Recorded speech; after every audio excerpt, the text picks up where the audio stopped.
Bonjour à toutes et à tous et bienvenue sur le pod. Nous sommes ravis de vous retrouver avec un second épisode interview où nous vous proposons de venir rencontrer un invité avec nous.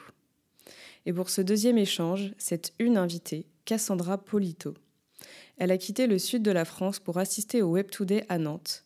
Nous en avons donc profité pour la recevoir au micro du pod pour qu'elle nous parle d'elle, de son parcours, de son quotidien et de sa relation avec le social media. Un premier contact avec le community management à l'âge de 12 ans via son tout premier Skyblog, des études dans le tourisme où elle découvre la communication digitale et des expériences professionnelles qui n'ont fait qu'accroître son amour pour la création de contenu. Aujourd'hui, elle nous parle de son métier comme de sa passion, elle ne s'en lasse pas et n'échangerait sa place pour rien au monde. Allez, je vous laisse la découvrir, c'est parti!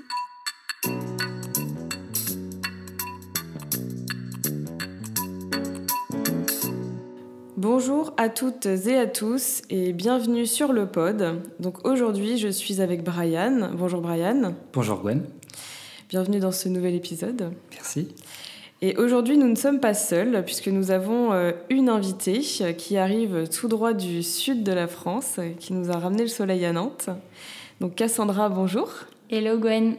Ça va ? Oui, très bien, et toi ? Très bien, très bien. On est super contents de t'avoir au micro du pod aujourd'hui. Merci à vous pour l'invitation. Et merci à toi d'avoir fait ce long chemin, bon, pas exprès pour nous, puisque du coup, tu as fait d'une pierre deux coups, puisque du coup, tu es venu assister au Web Today à Nantes. C'est ça, pour 3 jours, faire le plein de conférences, de networking, et c'est top. Super. Et ben écoute, je te propose qu'on commence. Et donc pour commencer, est-ce que tu pourrais te présenter un petit peu en nous donnant ton nom, ton prénom, ton poste et l'entreprise dans laquelle tu travailles avec quelques missions principales et depuis combien de temps est-ce que tu y travailles ? Oui, bien sûr. Alors je suis Cassandra Polito, chargée de communication chez Swello depuis maintenant 2 ans et demi. Je m'occupe des réseaux sociaux, du blog, de la newsletter. Voilà, pour résumer un peu l'émission, mais on est une start-up, donc je m'occupe d'énormément de choses, comme tout le monde. Ok, ça marche. Et juste pour savoir, parce que du coup, j'ai pas forcément l'info en tête, mais vous êtes combien chez Swello en tout ? On est 12 aujourd'hui. Après, on mène une campagne de recrutement.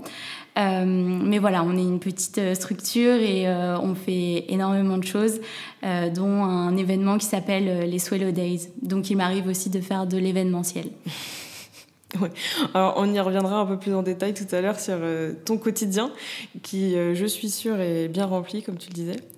Mais avant d'en arriver à ça, nous, on aimerait bien connaître un petit peu mieux ton parcours, même si, bon, on a eu quelques infos sur LinkedIn, dans les posts que tu fais. Mais donc, du coup, on aimerait bien s'intéresser un petit peu plus à ce qui t'a amené vers ton métier que tu as aujourd'hui. Et d'ailleurs, en préparant l'épisode, j'ai vu que tu avais posté sur LinkedIn une publication où tu disais que tu avais commencé le community management à l'âge de 12 ans. Je sais pas si tu vois à quel poste je fais référence. Oui, bien sûr. Pour la petite histoire, dans ce post, je raconte que j'ai commencé à créer du contenu quand j'avais 12 ans, sur Skyblog, sur MySpace, sur Tumblr. Enfin, il y a eu énormément de plateformes avant de connaître les réseaux sociaux qui sont Facebook, Instagram, LinkedIn et TikTok aujourd'hui. Et c'est pour ça que j'ai fait cette publication et qui a résonné chez beaucoup de créateurs de contenu. Donc c'était chouette un peu de se dire, mais oui, moi aussi, à cette époque, j'écrivais sur Internet. Voilà.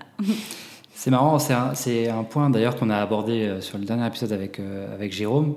En fait, finalement, on ne devient pas aujourd'hui ce qu'on est par hasard. En fait, finalement, on a toujours eu une passion pour la production de contenu. Alors, certains, ça va être plutôt la photo. J'ai toujours aimé la photo et du coup, j'ai transformé ça aussi avec mon métier aujourd'hui. Toi, c'est plutôt la partie écriture, ça pourrait être la vidéo. Enfin, il y a quand même ce dénominateur commun qu'on va retrouver sur la production vraiment de contenu et qui remonte parfois à très longtemps. Donc, oui, exactement. Depuis que je suis toute petite, de toute façon, j'écris. Et là, j'écris sur Internet. Et j'aime aussi beaucoup la photo et la vidéo. Donc, ça se recoupe. Et alors du coup, tu viens de parler d'écriture, de photos, de vidéos. C'est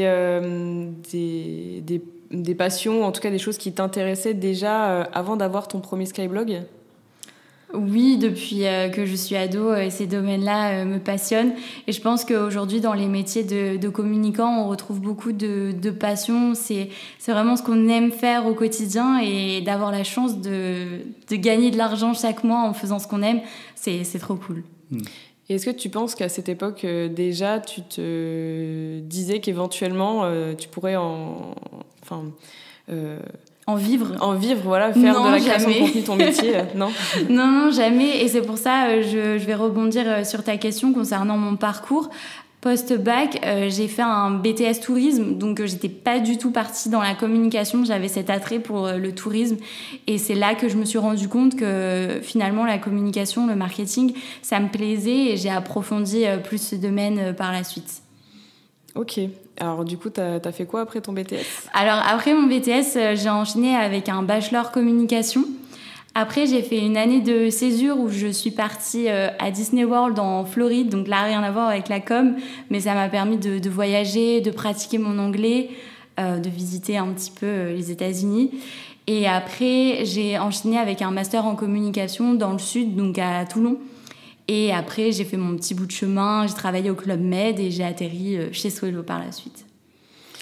Et alors, c'était quoi le déclic pour passer du tourisme à la communication ? Est-ce qu'il y a eu un événement ou un moment qui t'a fait dire non, en fait, c'est pas forcément le tourisme qui m'intéresse, c'est plutôt de faire de la communication. Alors après, dans le tourisme pour débuter, mais voilà. Est-ce qu'il y a eu un twist à un moment donné ? Il y a eu quelque chose qui t'a fait dire non, moi, là, ce que j'aime, c'est communiquer et c'est de faire du marketing. C'est des cours, tout simplement. On avait des cours de relations clients, de prestations touristiques, et on avait des cours de e-tourisme, et ça m'a vraiment passionnée. Et c'est là que je me suis dit, mais j'adore faire des sites, et voilà, je suis partie là-dedans. Et tu as fait tes études en initiale ou en alternance ? J'ai fait de l'alternance, oui. Quand j'étais en master communication à Toulon, j'ai été community manager en même temps à la ville de Toulon. Oui, d'accord. Donc, c'est pas forcément pendant ton BTS que tu as pu avoir des expériences professionnelles où tu as eu l'occasion de toucher un petit peu à la com, c'était vraiment les cours. Oui, voilà. Ok, c'est marrant. Très bien. Et du coup, tu parlais de l'une de tes premières expériences professionnelles donc, au Club Med. Oui. Qu'est-ce que tu faisais sur cette première expérience professionnelle ? Alors, c'était juste après mon master.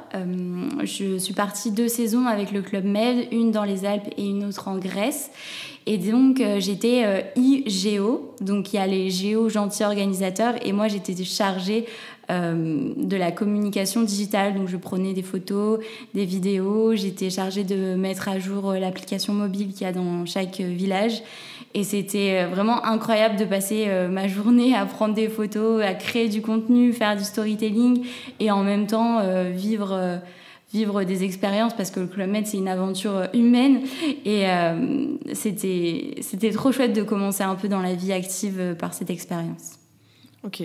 Et du coup, tu faisais déjà un petit peu de social media dans cette expérience-là ou... Oui, j'avais un compte Instagram dédié dans l'hôtel où j'étais, et j'étais chargée de créer du contenu, de les poster et d'animer les communautés, donc de répondre aux messages.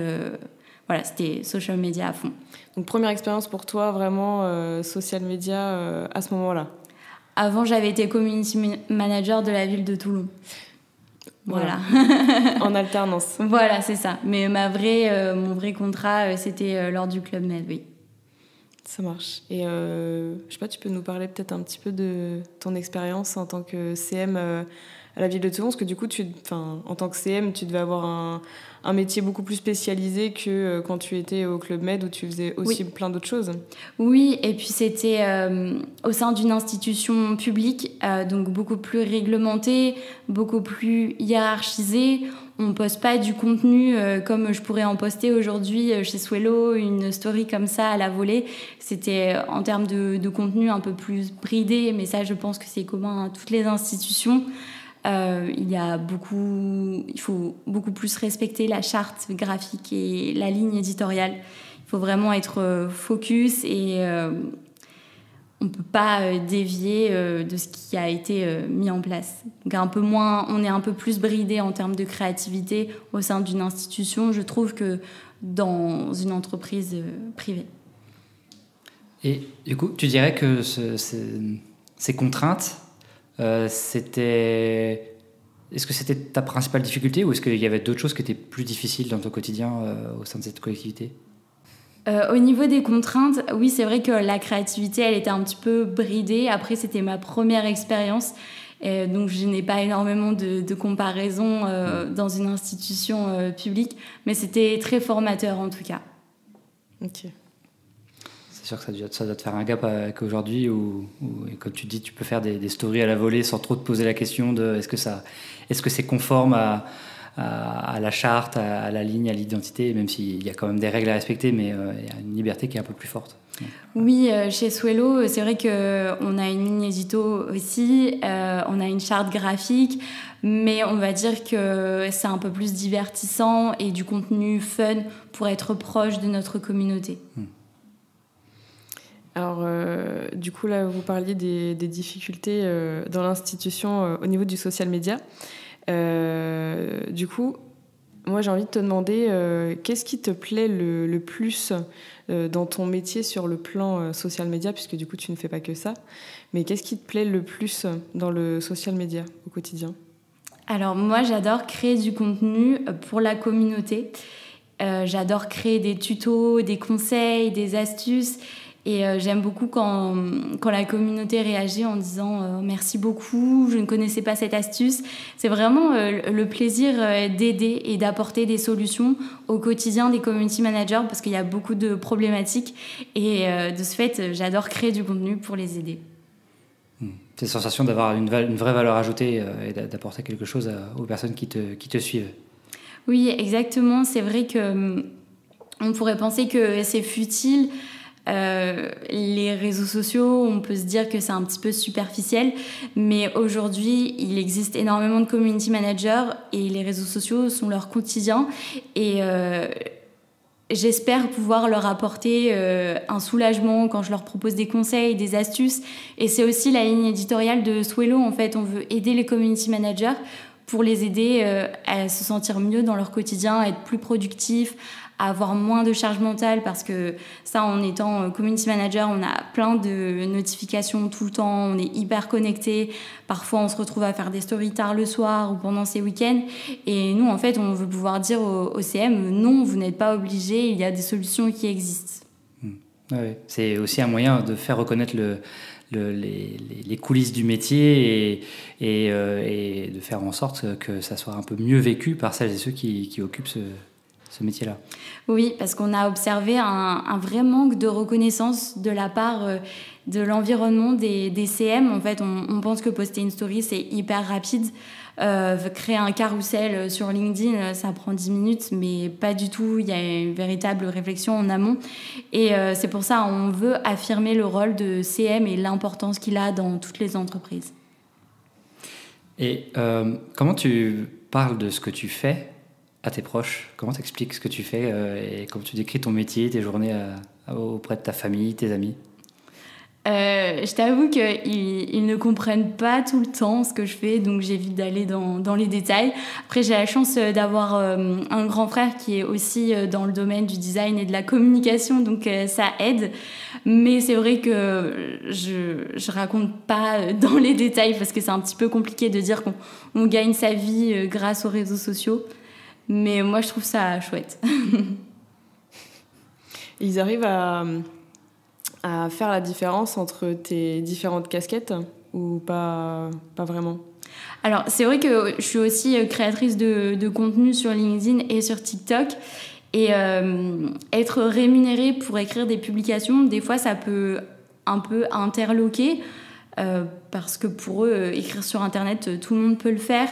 Mais non, c'est qu'il y a une vraie stratégie, il y a une communauté derrière.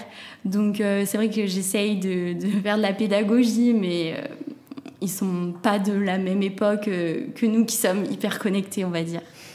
Oui. Et alors justement, donc on parlait là de ton travail chez Swello.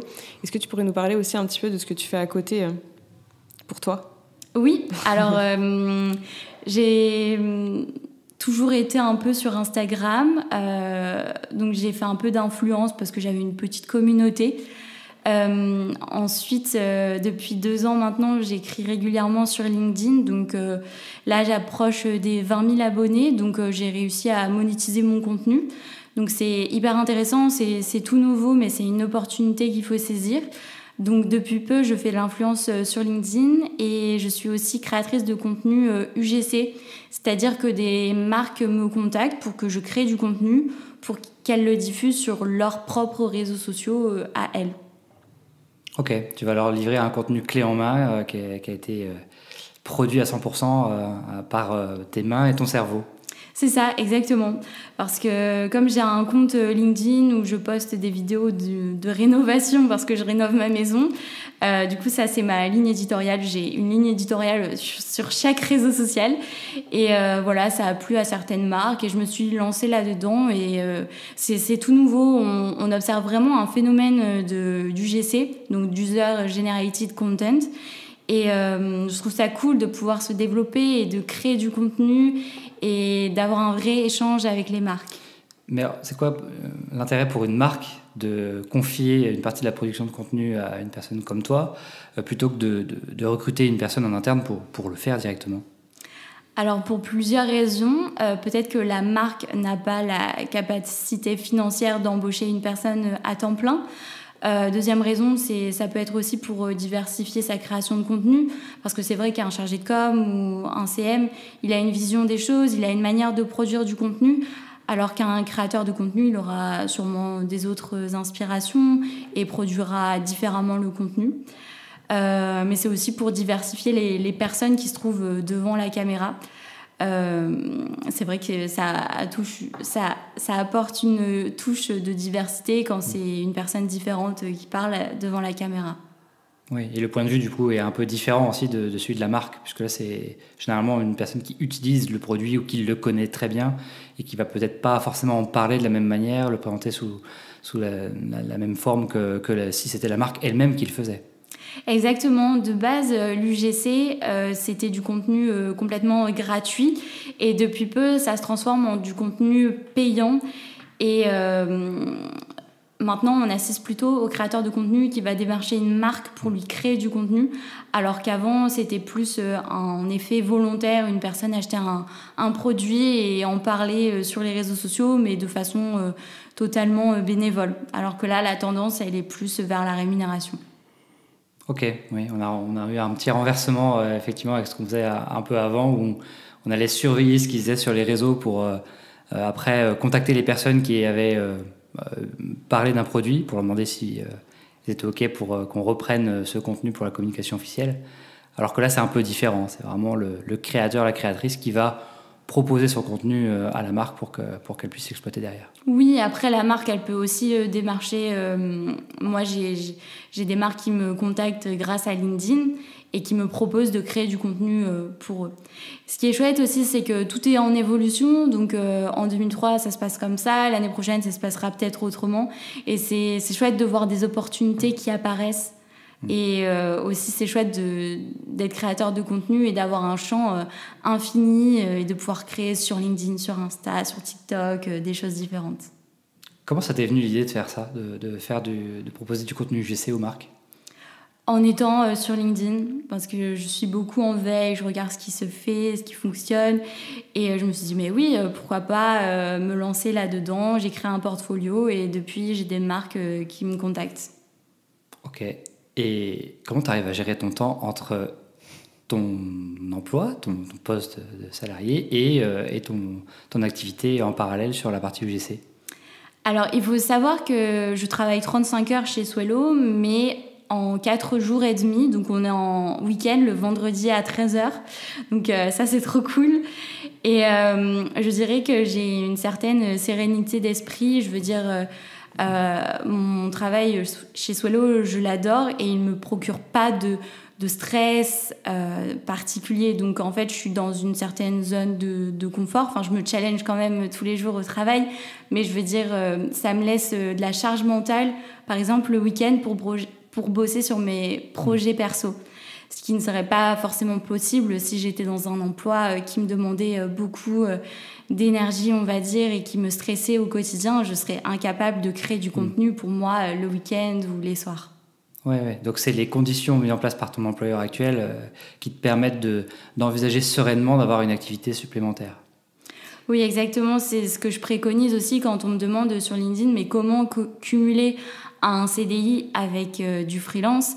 Il faut être dans une sérénité d'esprit et ne pas être stressé et ne pas avoir de problème d'argent. Il faut vraiment être dans sa zone de confort pour pouvoir entreprendre à côté. Bon, cool. J'espère que ça donnera peut-être des idées à certaines d'entre vous qui nous écoutez. Parce que c'est un parcours déjà qui est très intéressant. Ça permet de faire une bonne transition, je pense. Avec son quotidien. Ah bah oui, tout à fait, ouais. Alors oui, du coup, on va revenir un petit peu plus sur la partie ton travail chez Swello. Du coup, chez Swello, tu es chargée de communication. Donc oui. Tu gères pas que les réseaux sociaux. Non.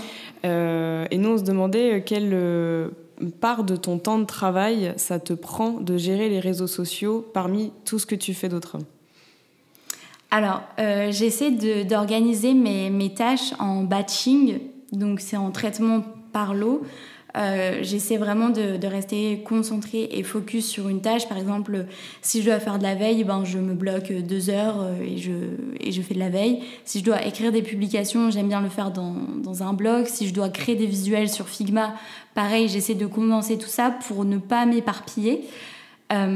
Donc ça déjà, ça fait partie de mon quotidien, mais des fois c'est pas toujours possible, donc je dois faire plusieurs tâches à la fois, écrire une newsletter tout en communiquant sur les réseaux sociaux. Mais les réseaux sociaux, ça prend une grande partie de mon temps et j'adore ça. Mais ce qui fonctionne aussi beaucoup, c'est que la programmation des publications, déjà, ce qu'on propose chez Swello, ça m'aide à rester organisée parce que je sais que mes publications, elles vont se publier toutes seules tous les jours de la semaine, si je les programme, bien sûr, en amont. Si je dois faire des statistiques, je sais que j'ai mon tableau de bord, donc en un clic, je peux les exporter, ça me fait gagner du temps. Pareil pour le calendrier éditorial. Donc c'est vrai que notre outil m'aide beaucoup dans mon quotidien de community manager et c'est pour ça que je peux communiquer aussi bien dessus, c'est parce que moi-même, il m'aide. Donc moi-même, je connais les problématiques et du coup, je peux y répondre dans mes contenus. Et alors, tu disais que ça te prend quand même une grande majorité de ton temps. Une grande majorité, c'est quoi? C'est, 50%. Tu dirais 50%, 70% de ta semaine? Oui, je dirais 60%. Parce qu'après, c'est vrai que je m'occupe du blog et des newsletters. Je fais aussi des webinars, donc c'est vrai que ça me prend pas mal de temps à côté. Ça peut dépendre des semaines. Mais oui, je dirais bien 60%. Ouais. Ok, donc bien plus que la moitié de ton temps. Enfin, oui. Bien plus qu'à mi-temps. Après, ça reste un canal d'acquisition important, donc c'est pour ça qu'on y met des ressources humaines dessus. Ok, top. Et alors, comment est-ce que ça a été défini? Ça s'est fait naturellement de se dire que tu y passerais à peu près 70% de ton temps à gérer les réseaux sociaux, ou est-ce que c'est Jonathan qui est donc le boss CEO de Swello, de Swello qui t'a dit vraiment ça c'est la plus grande partie de ton travail et le reste c'est je ne veux pas dénigrer en disant que c'est secondaire, mais ça prendra moins de temps. Alors, c'est vrai qu'on n'a jamais fait une répartition officielle, à savoir que c'est lui qui m'a formée sur ce poste. Et au départ, quand je suis arrivée chez Swello, j'avais aussi la relation client, donc tout ce qui est réponse au chat, au mail et au téléphone. Donc c'est vrai que mes missions, elles étaient encore réparties différemment. Après, nous avons eu Diane qui nous a rejoint en support client. Donc c'est vrai que j'ai pu modifier mes missions au quotidien. Mais c'est vrai que ça se fait naturellement, et sachant que nous sommes une plateforme de réseaux sociaux, il est important que nous soyons sur les réseaux sociaux. Donc on est présent sur TikTok, LinkedIn, Instagram, Twitter, Facebook, Pinterest, sur une grande majorité des réseaux sociaux. Après, il faut qu'on concentre nos efforts et notre temps, mais c'est vrai que la production de contenu sur LinkedIn est très importante pour nous. Et alors, quand tu es arrivée chez Swello, vous étiez combien ? Oula, on était 7, il me semble. Donc du coup, tu avais un poste chargé de com, relation client, oui. c'est ça? Oui, et du coup, maintenant, il y a une personne ou plusieurs, je sais pas, dédiées à la relation client. Et toi, tu es toute seule sur la com? Alors, non, aujourd'hui, j'ai Maureen qui est en stage avec nous et qui va sûrement continuer en alternance. Et j'aime beaucoup la former sur tout ce que je sais sur les réseaux sociaux.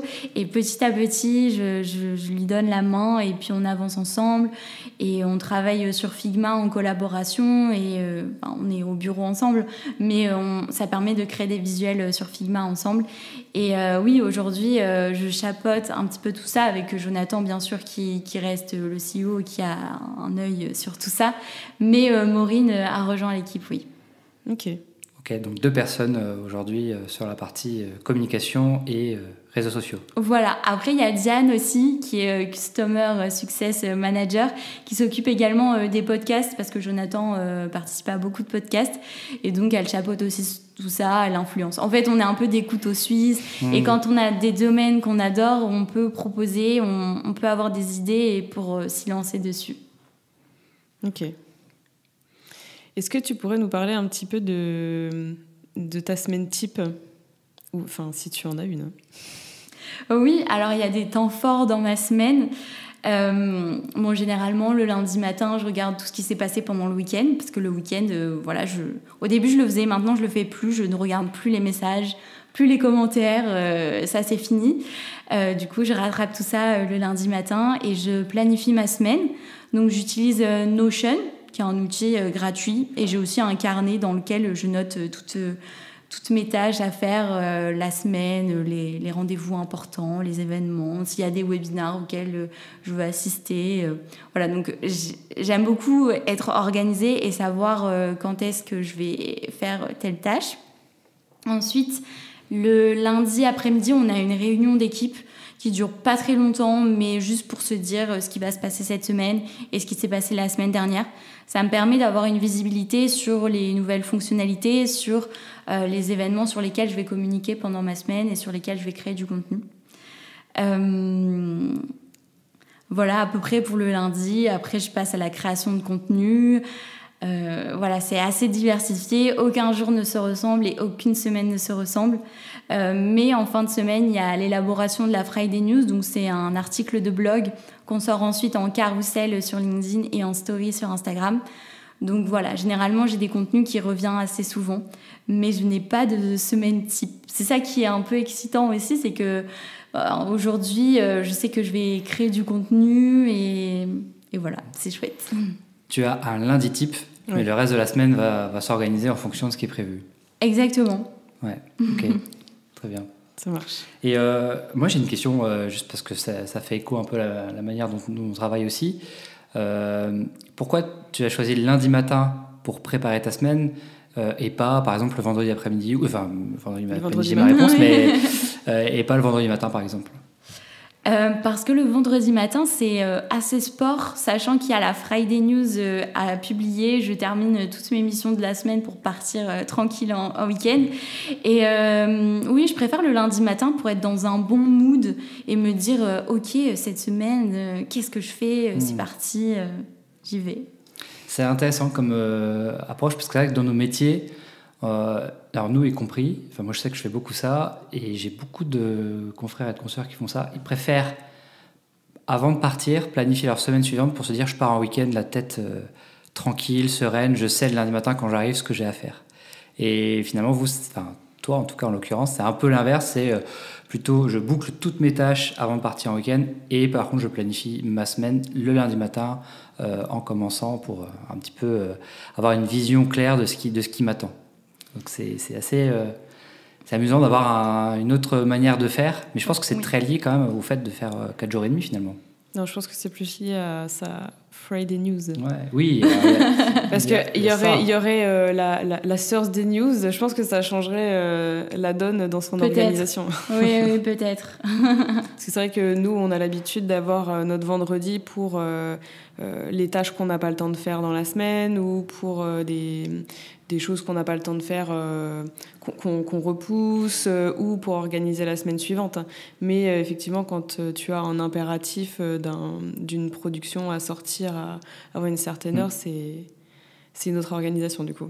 Oui, après la Friday News, je la sors aux environs de 9h et après il me reste jusque 13h. Mais justement, j'aime bien finir toutes mes missions de la semaine parce qu'il y a toujours quelque chose à faire quand on est en com. On peut pas dire « Ah, c'est bon, j'ai terminé ». Non, il y a toujours quelque chose à faire. Tu n'as jamais fini. La to-do list infinie, c'est une réalité. Oui. Mais c'est intéressant quand même dans l'organisation parce qu'effectivement, tu as raison, c'est pas tant lié à votre organisation de travail, c'est plus lié aux livrables qui est récurrent, qui va finalement cadencer la fin de semaine. Et ça, je trouve que ça a quand même un point à avoir à l'esprit, c'est que quand une marque décide par exemple de lancer un support tous les mercredis, tous les vendredis, etc., bah, du coup, la semaine de la personne qui sera amenée à produire ce contenu-là, elle va s'organiser autour de ça. Et on en voit beaucoup des clients qui nous disent « Oh, on va lancer un truc le mardi, un truc le jeudi, un truc le vendredi » parce qu'ils ont compris que c'était important de créer des rendez-vous. Oui. Ça, c'est bien, ça a vraiment pris dans la tête des uns et des autres.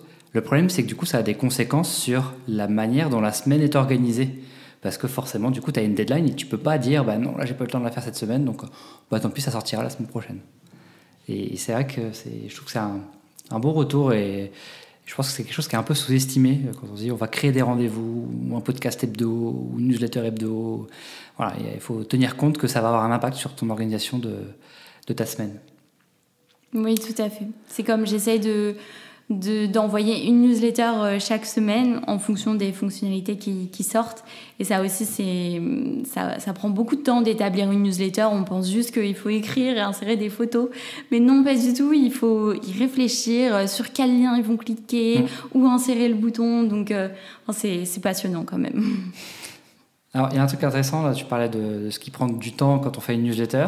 Bah, nous, on avait une question, mais plus sur la partie post, réseaux sociaux. Quand tu as des posts à faire sur les réseaux sociaux, il y a beaucoup de choses à faire avant d'avoir le post final. Qu'est-ce qui te prend le plus de temps en général pour produire un post ? Trouver la bonne idée. Parce qu'on fait énormément de veille, mais après, il y a des posts qui ne voient jamais le jour parce que finalement, non, c'est pas une très très bonne idée. Après, comme je le disais, on fait toute la partie graphique sur Figma, donc on réutilise des templates. La charte graphique, elle est déjà créée, donc on reprend des petits éléments. C'est vrai que parfois, ça prend du temps, un carrousel de 10 slides avec un design différent sur chaque slide. C'est vrai que ça prend du temps également. Après, la rédaction du post, c'est hyper rapide. Et quand tu as un post buzz, ce qui prend du temps aussi, c'est de répondre aux commentaires. Ouais. Ça, on le néglige. On a envie que tous nos contenus performent, mais ça prend du temps. Ouais, c'est vrai, exactement. Et ça, c'est pas du tout prévisible pour le coup. Donc ça peut avoir un impact sur tout le reste de ta journée. Oui, parce qu'il faut évidemment répondre aux commentaires et aux messages. Alors oui, je dois quand même préciser que vous faites partie des rares marques à répondre à tous les commentaires sur les réseaux sociaux, quasiment. Enfin, je vais pas dire tous, mais une très très grande majorité. Et ce qui fait que ça a quand même un impact assez fort, parce qu'on a vraiment une sensation de proximité avec Souelo et toute l'équipe. Et on a presque la sensation de vous connaître alors qu'on ne vous a jamais vraiment rencontré. Et ça, je trouve que c'est quelque chose qui est à souligner dans le travail que vous faites et qui est du vrai travail de community management pour le coup. Oui, en fait, c'est vraiment l'objectif de se montrer authentique, sincère et proche de notre communauté. Si on a des belles statistiques, c'est avant tout grâce aux personnes qui likent et qui commentent. Et on met un point d'honneur vraiment à répondre à tous les commentaires. Là, sur notre dernier post, par exemple, il y a eu des commentaires qui n'étaient pas d'accord avec nous. C'est pas grave, on répond, on est bienveillant. Et aussi, on répond à toutes les publications qui nous mentionnent, donc sur LinkedIn, par exemple. Ça commence à faire beaucoup par jour, mais voilà, il faut le faire. Si une personne, elle prend le temps de faire un post sur nos fonctionnalités, on répond, on commente et voilà. Et ça peut donner des idées de contenu aussi, les commentaires. Est-ce que ça vous alimente Oui, tout le temps, on a des questions et on se dit « Ah, mais trop chouette, on va faire un carrousel sur cette question. » Bon, un article de blog, c'est cool. Ok, donc en synthèse, ce qui prend le plus de temps, c'est de trouver la bonne idée, c'est de regarder un peu ce qui se fait, des questions qu'on vous pose régulièrement, et après de dire, ok, une fois qu'on a trouvé l'idée, je vais passer à la phase de production. Mais finalement, la production en tant que telle, rédaction, création du visuel, c'est pas ce qui va représenter la majeure partie du temps quand il y a un post à publier sur les réseaux sociaux. C'est vraiment la recherche de l'idée et du sujet de ton post. Je dirais que c'est 50-50. Ok, très bien. Ça marche. Et alors, tu parlais de répondre à toutes les personnes qui font des publications pour parler de Swello. Comment est-ce que vous vous intéressez, comment est-ce que vous surveillez ce qui se dit de vous sur Internet en général, pas forcément que sur les réseaux sociaux, mais comment vous faites votre veille à ce niveau-là ?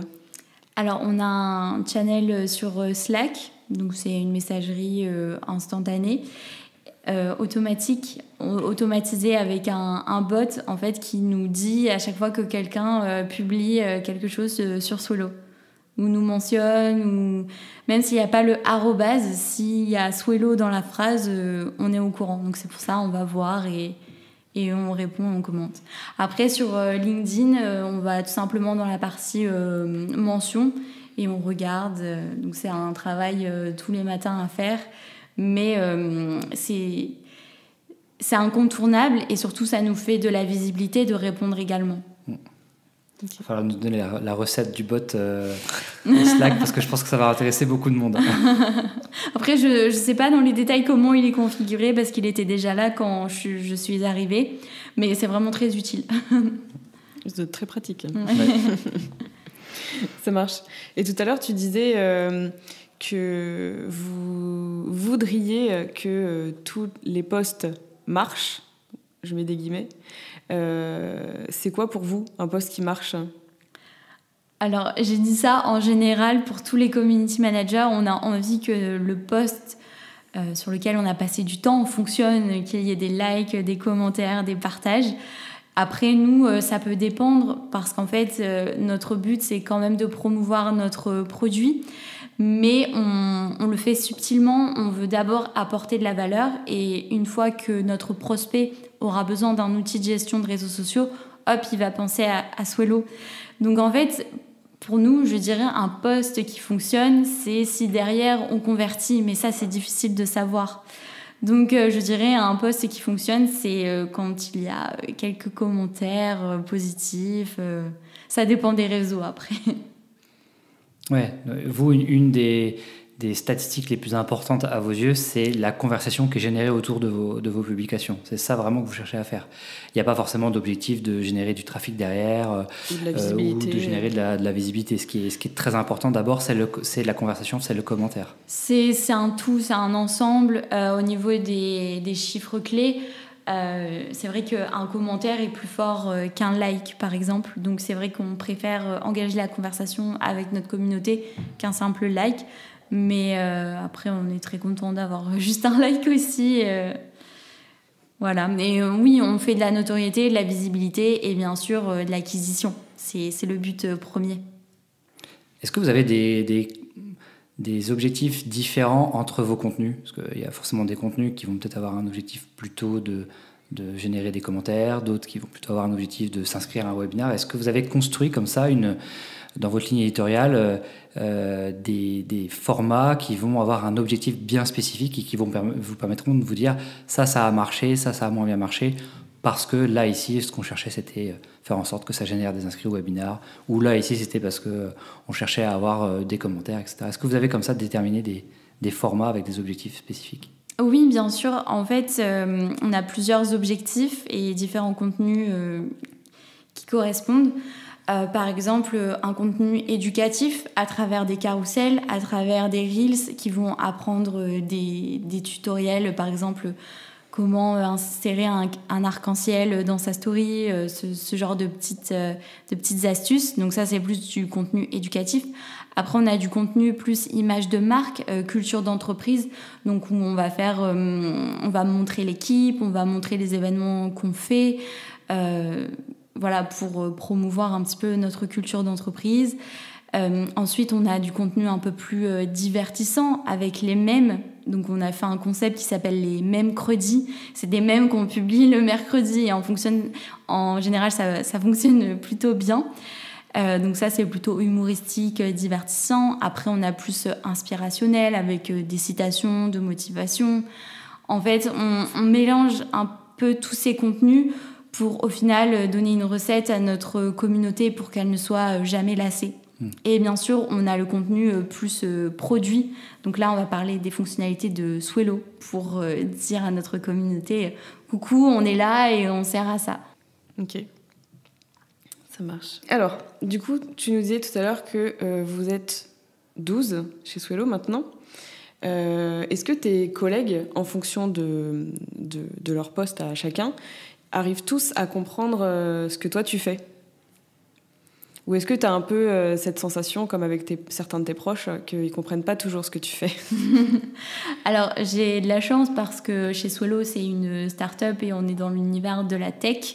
Donc, tout le monde est plus ou moins connecté et alerte sur les nouvelles technologies. Donc, sur ça, j'ai de la chance. Mais par exemple, quand j'étais dans une institution publique, c'est vrai que tout le monde ne connaît pas les missions d'un community manager. Mais aujourd'hui, j'ai de la chance. Est-ce qu'à l'inverse, le fait d'être dans une boîte où les personnes sont assez connectées et à l'aise avec les outils, ça n'a pas un autre effet qui est peut-être plutôt négatif, c'est que chacune se sent légitime pour te dire ce qui serait bien de faire sur les réseaux sociaux. Est-ce que du coup, ça n'a pas quand même cet effet plus négatif ? Est-ce que tu le ressens parfois ? Non, je ne ressens pas du tout ça. Au contraire, avec Diane qui s'occupe du support, elle est aussi créatrice de contenu sur LinkedIn. Et justement, on peut s'échanger nos bonnes pratiques. Si un post fonctionne, on s'encourage toutes les deux. Je trouve que c'est vraiment une force. Et on est une boîte sur les réseaux sociaux, donc tout le monde connaît l'importance des réseaux sociaux et on sait à quel point c'est important de communiquer dessus. Donc j'ai vraiment de la chance à ce sujet. Ok, t'as pas besoin d'éduquer en interne sur ce qu'on peut faire, ce qu'on ne doit pas faire, etc. Ça va plus être des contributeurs et des contributrices internes plutôt que des personnes qui vont te dire quoi faire parce qu'ils ont vu passer un post sur LinkedIn et qu'ils ont découvert la recette miracle sur un post d'une personne qu'ils ne connaissaient pas. Voilà, exactement. Et après, mon boss, donc le CEO de Swello, Jonathan, il a mon âge et il est aussi hyper connecté et à l'aise avec les réseaux sociaux. Donc, on a plus des discussions sur les tendances, sur comment on pourrait s'améliorer, mais c'est toujours positif. Intéressant de parler du management de Jonathan. Les contenus, quand tu les as produits, est-ce que quelqu'un te les valide, les relit ? Comment ça fonctionne avant de les sortir ? Est-ce qu'il y a une phase comme ça de relecture, de validation ? Et si oui, qui s'en occupe ? Oui, alors il y a une phase de validation et je trouve que c'est toujours mieux d'avoir une relecture par quelqu'un d'autre parce que parfois on pense dire quelque chose et au final ça n'a aucun sens. Donc c'est cool d'avoir une relecture. Et c'est Jonathan directement qui valide mes contenus. Et aujourd'hui, comme on travaille avec Maureen qui est en stage chez nous, du coup il y a une double validation. Ça passe d'abord par moi et ensuite Jonathan s'il a quelques retours à faire. Et c'est toujours mieux d'avoir 3 cerveaux sur un visuel, sur un carrousel qu'un seul. Oui, et puis est-ce que c'est clair déjà dans un premier temps d'avoir un contre-regard ? Et puis quand on a passé du temps sur un texte ou sur une image, parfois on ne voit plus les petites fautes, les coquilles. Oui. Donc le fait d'avoir quelqu'un d'autre qui va regarder, tout de suite tu vas avoir quelqu'un qui va dire attention là il manque une virgule ou attends il y a une phrase où tu as mis un verbe, pardon, je vais y arriver. Tu as accordé un verbe au pluriel alors que tu utilises un singulier avant, parce que juste tu as reformulé ta phrase et du coup tu as oublié de rechanger tout l'orthographe derrière. C'est vrai que c'est quand même assez confortable d'avoir cette double validation. C'est ça, et les erreurs, ça existe, on n'est pas parfait, donc il peut nous arriver de faire des fautes. Et surtout, de base, j'ai un master en communication, mais je ne suis pas designeuse, donc je ne connais pas toutes les bases du design. Et des fois, Jonathan, il est là pour me dire « Attention, il n'y a pas assez de marge, c'est pas aligné », et c'est des retours qui font que mon contenu est encore meilleur. Alors, du coup, c'est bien d'avoir une validation, mais par contre, ça pose une contrainte, c'est que tu peux pas produire un contenu le matin pour le midi. Enfin, en tout cas, c'est quand même très lié à l'agenda de la personne qui va relire. En général, vous prenez de l'avance, et si oui, combien de temps avant un post est prêt, avant sa publication? Alors, ça peut dépendre de beaucoup de facteurs. Mais généralement, on a bien 2 semaines de contenu qui sont prêts, en tout cas visuellement. Après, on rédige les wordings et on les programme sur Swello. Mais c'est vrai que comme on fait des séances de batching où on regroupe vraiment la création visuelle, c'est un gros bloc de publications qui sont déjà prêtes et qui n'attendent que la validation. Ok, donc en général, 2 semaines avant, c'est déjà quasi prêt. Ce qui nécessite du coup une grosse capacité d'anticipation. Tu peux pas te dire le post qui est prévu pour jeudi, je le ferai mercredi parce que là j'ai pas le temps, j'ai pas envie, j'ai la flemme, j'ai pas les infos. Il y a quand même une compétence quand même à avoir qui est cette capacité d'anticiper et cette rigueur aussi pour tenir les échéances. Oui. Après, je ne dis pas que c'est toujours comme ça. Il peut arriver qu'on soit un petit peu en retard et que le poste de demain n'ait pas été validé, mais c'est pas grave. Enfin, je veux dire, c'est pas un métier où il y a mort d'homme si on ne publie pas un contenu. Donc, il faut apprendre aussi à lâcher prise. Et si un contenu n'est pas validé, il ne sera pas publié demain. C'est pas grave. Oui, tout à fait. C'est important ce que tu dis. Ça nous arrive au quotidien. Des fois, on se met la pression parce qu'un client n'a pas validé un poste.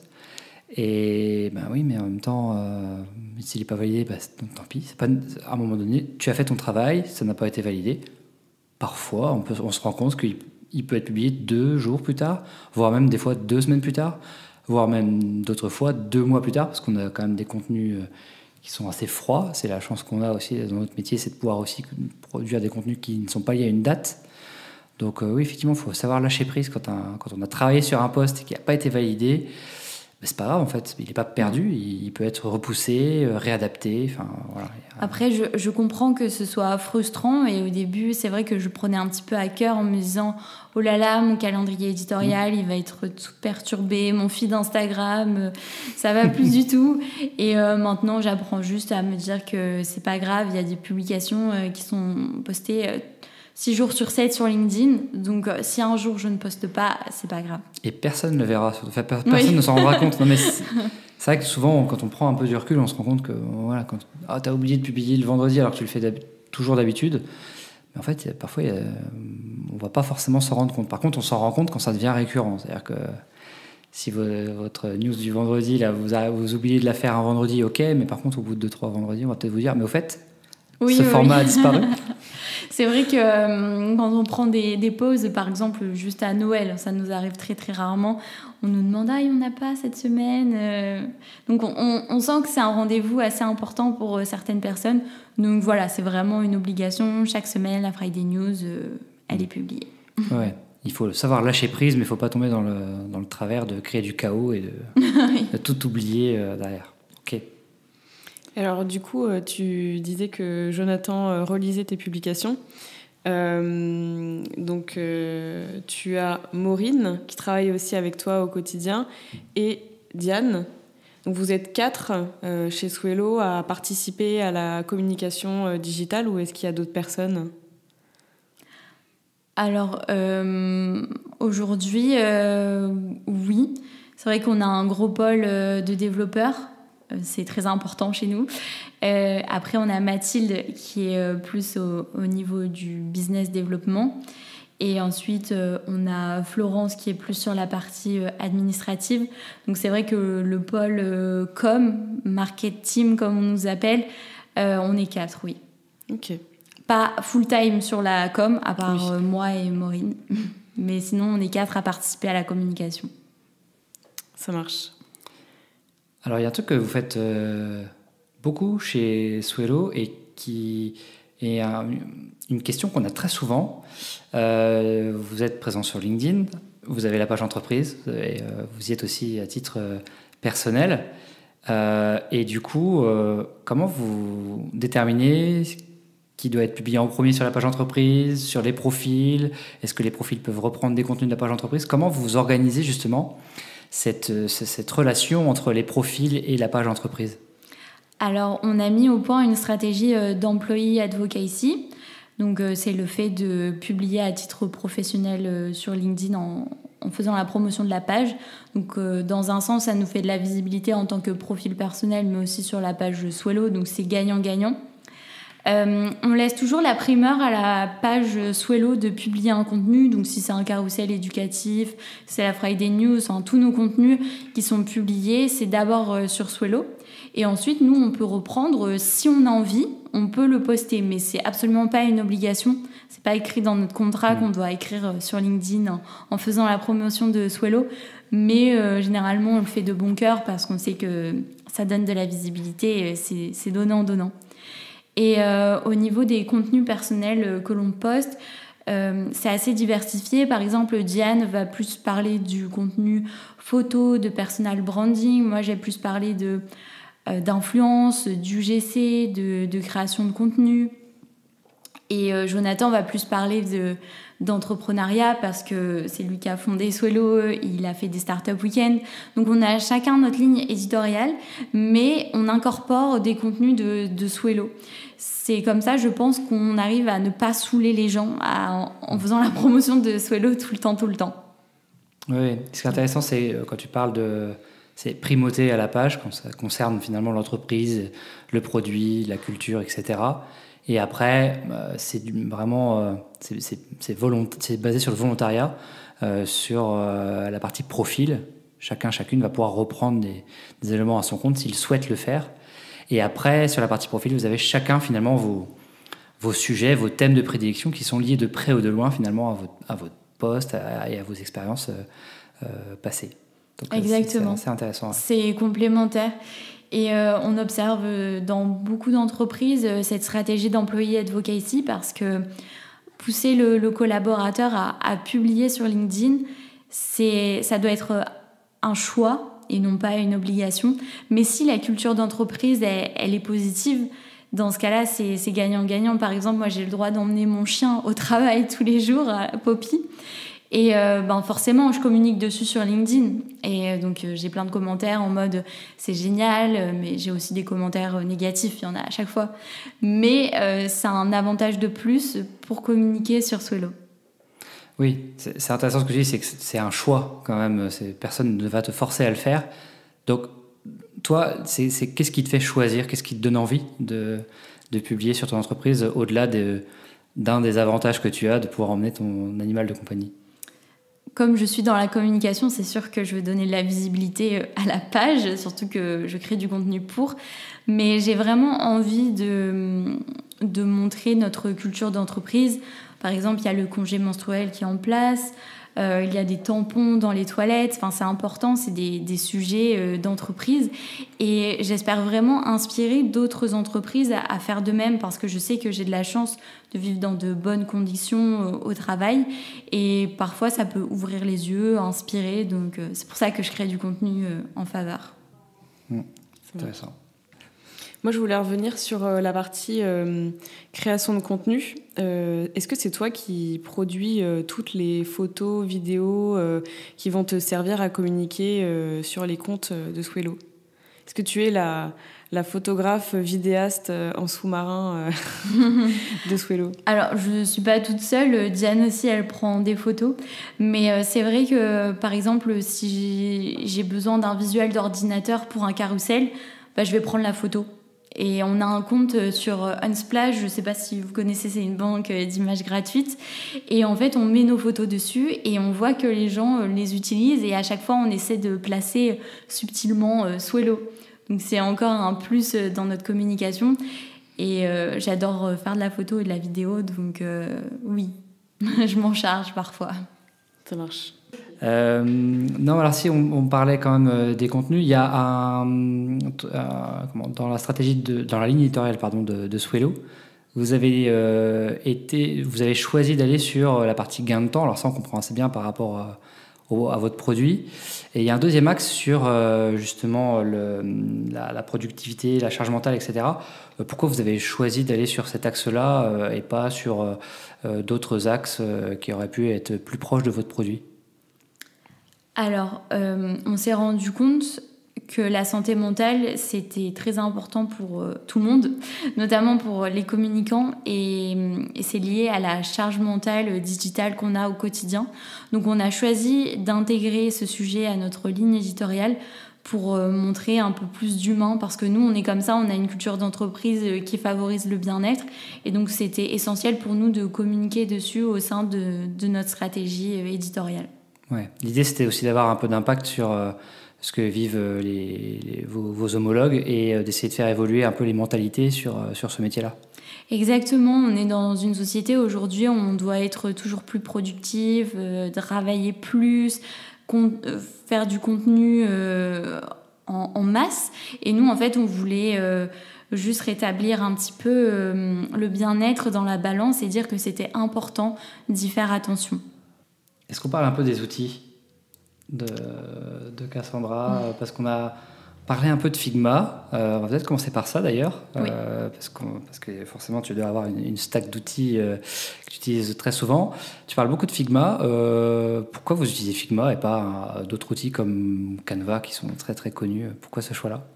Alors de base, on utilisait Adobe XD de la suite Adobe, mais on était un petit peu limité concernant le travail collaboratif. On ne pouvait pas ouvrir le même fichier si l'autre était dessus avec Jonathan, donc notamment pour les validations. C'était un petit peu compliqué, alors que sur Figma, déjà c'est sur le navigateur web et on peut travailler en live tous les deux sur un même document. Et c'était beaucoup plus facile et les fonctionnalités, elles sont beaucoup plus développées aujourd'hui. Et donc voilà, on a penché pour cette solution. Et pourquoi pas Canva ? Pourquoi pas Canva ? Parce que Jonathan a fait des études dans le design et dans le développement et du coup, il n'a jamais utilisé Canva. Okay. Très bien, c'est intéressant comme retour. Mais oui, je connais un peu Figma, c'est surtout très utilisé pour faire des maquettes de sites web. Oui. Et oui, c'est bien de savoir qu'on peut aussi l'utiliser pour faire des maquettes de visuels pour les réseaux sociaux. Au final, c'est assez logique quand on y pense, mais c'est intéressant de savoir que non, il n'y a pas que Canva dans la vie. Non, après, j'ai pas du tout de haine contre Canva. Je l'utilise parfois pour faire des présentations, par exemple. Mais voilà, c'est un choix aujourd'hui qui nous convient, Figma. Et alors, l'autre jour, il y a déjà quelques semaines, tu avais fait une publication top 15 de tes outils préférés. Est-ce que tu pourrais nous dire, peut-être pas les 15, mais quels sont tes 3-4 outils préférés et que tu utilises le plus dans ton quotidien ? Oui. Alors déjà, Notion pour tout ce qui est écrit. Dès que j'ai une idée, je la note sur Notion. Dès que je dois faire un calendrier ou partager un document, ce sera sur Notion. Ensuite, Figma du côté visuel.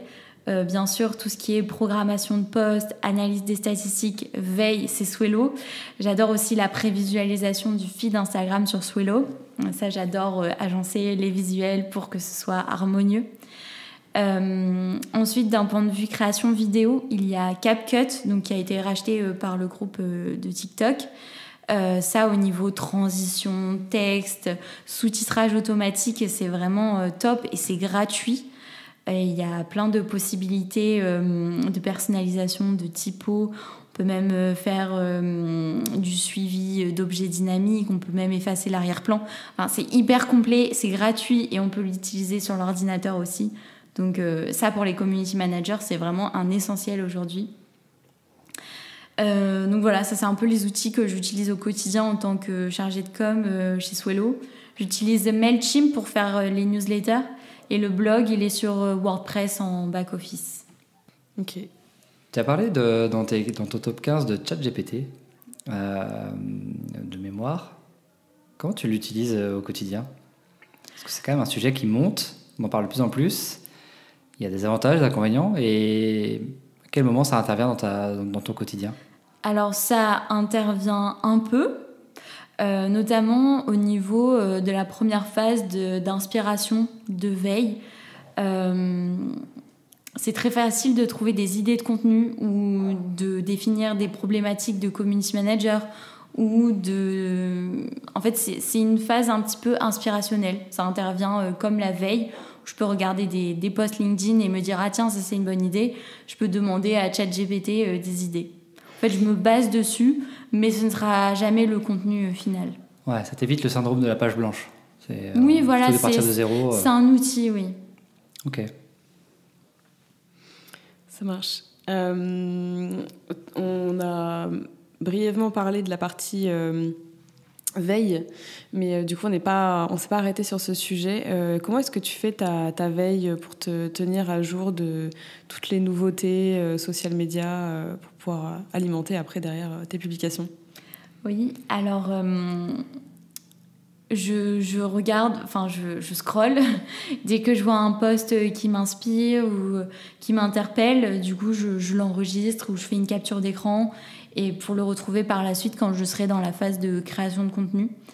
Et pour tout ce qui est veille des nouvelles fonctionnalités sur les réseaux sociaux, sur Twitter, il y a un compte, c'est une mine d'or vraiment, c'est Matt Navarra, donc c'est en anglais. Et en fait, il publie énormément de choses sur les nouveautés des réseaux sociaux et c'est comme ça qu'on arrive à se tenir vraiment à la page de ce qui se passe en temps réel. Si Insta sort une nouvelle fonctionnalité, on le sait tout de suite. Ok. Et tu es abonné à sa newsletter aussi ou c'est uniquement son compte Twitter que tu suis? Uniquement son compte Twitter. C'est vrai que je suis abonnée à sa newsletter, mais généralement, c'est des redites de ce qu'il a dit en tweet. Donc, c'est vrai que je ne la lis pas forcément. Ça marche. Moi, j'aurais une dernière question par rapport à ton quotidien. Quelle serait ta plus grande difficulté au quotidien dans ton métier de chargé de communication / community manager? Ma plus grande difficulté, franchement, j'ai un quotidien assez facile. On va pas se mentir, comme je disais tout à l'heure, je ne sauve pas des vies, donc je veux dire, ça reste un métier passion que j'aime faire, créer du contenu. Je peux dire que c'est l'hyperconnexion, peut-être. C'est la charge mentale qu'il faut toujours produire du contenu, trouver des nouvelles idées.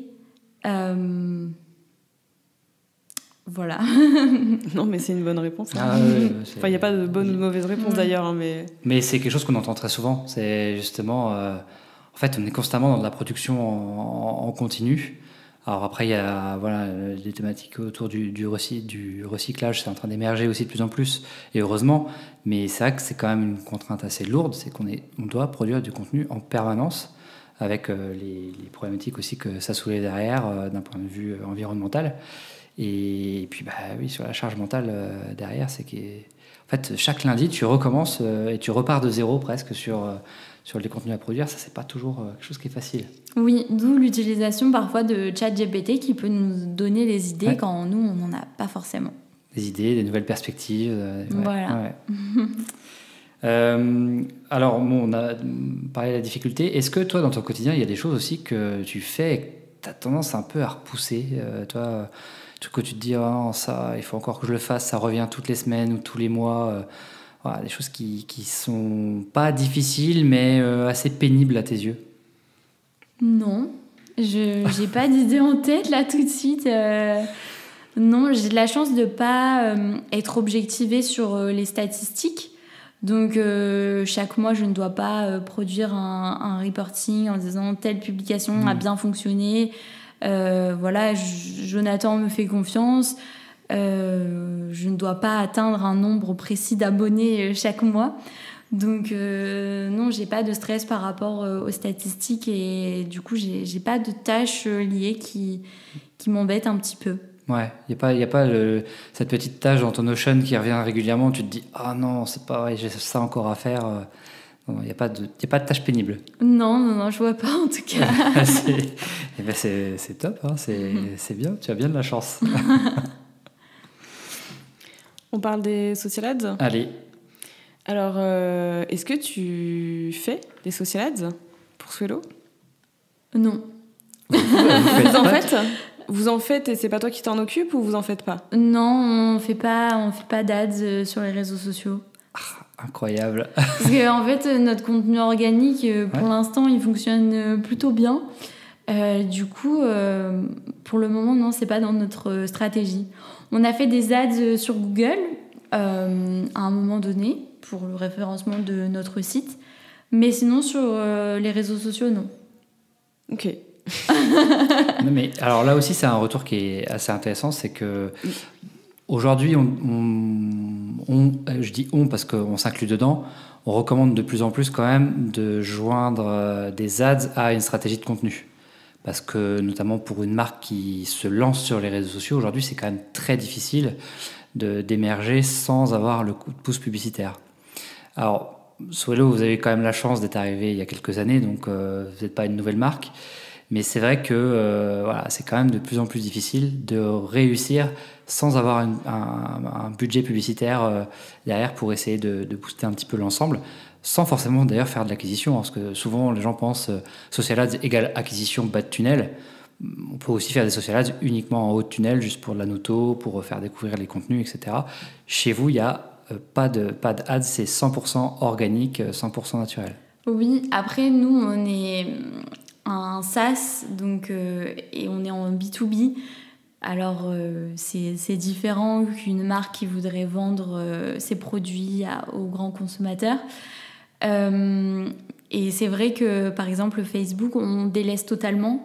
Donc, sur nos publications, on a 2-3 likes, mais c'est OK, c'est pas grave. En fait, on recycle du contenu sur Facebook, donc on va pas mettre de l'argent dessus pour être plus visible.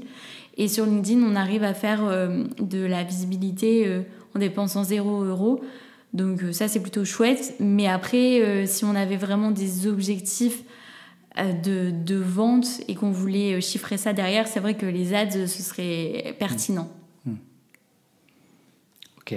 Eh ben c'est un super retour. Comme quoi, on voit que quand une stratégie de contenu, elle est vraiment orientée sur ce qui intéresse les cibles, donc ce qui intéresse vos utilisateurs, à savoir les community managers, les social media managers, au final, déjà, ça, c'est quand même un point qui est important. Et à partir du moment où le contenu va leur plaire, ce qu'on appelle du contenu pertinent, ça paraît très simple quand c'est dit comme ça, mais une fois que ça a été bien travaillé, on n'a pas forcément besoin de recourir systématiquement à des ads pour réussir et être visible.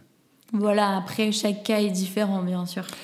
Bien sûr, mais voilà, tout le travail amont de la recherche de cibles et de la compréhension des attentes et des besoins, c'est quand même souvent ce qui va te permettre derrière d'être moins dépendant, en tout cas de la partie publicitaire.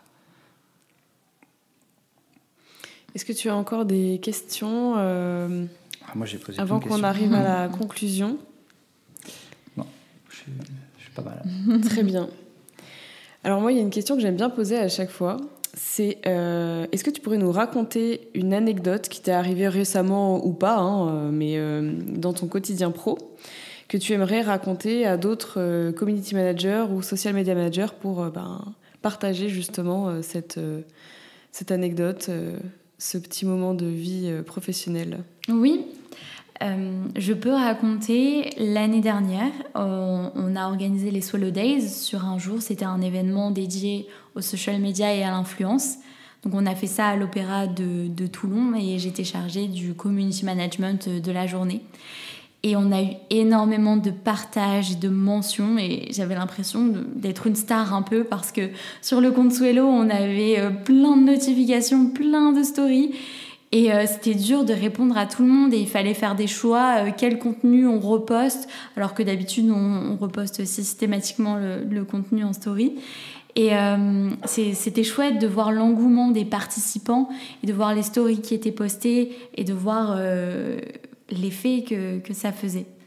Donc voilà, c'était sur un jour l'année dernière et après je me suis dit mais c'est drôlement calme quand je n'avais plus toutes ces stories à ouvrir. Mais c'était sympa de vivre ça pour un jour. Super. C'est une très bonne anecdote. Et donc pour terminer, est-ce que tu pourrais nous citer 1, 2 ou 3 personnes que tu aimerais entendre dans notre podcast à ta place une prochaine fois? Oui, alors il y a Valentine Soda, qui est créatrice de contenu sur LinkedIn et elle habite aux environs de Nantes. Je pense qu'elle pourrait être aussi intéressante au niveau de la création de contenu à écouter. Ok, juste une. Après, un très bon choix. Après, j'ai bien sûr Diane Massé, ma collègue, qui est créatrice de contenu sur LinkedIn. Jonathan aussi, que vous connaissez, évidemment. Ça marche.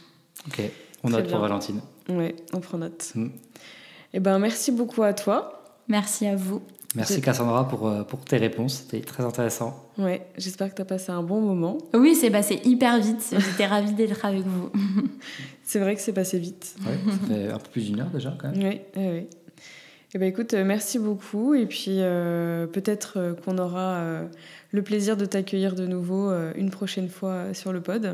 Avec plaisir, merci beaucoup. Et puis d'ici là, bon retour dans le sud. Merci, à très vite. Profite un peu de Nantes quand même. Hein. Oui. Et puis bonne fin de journée à toi, bonne fin de journée à Brian et à très bientôt à tout le monde. À bientôt. À très vite.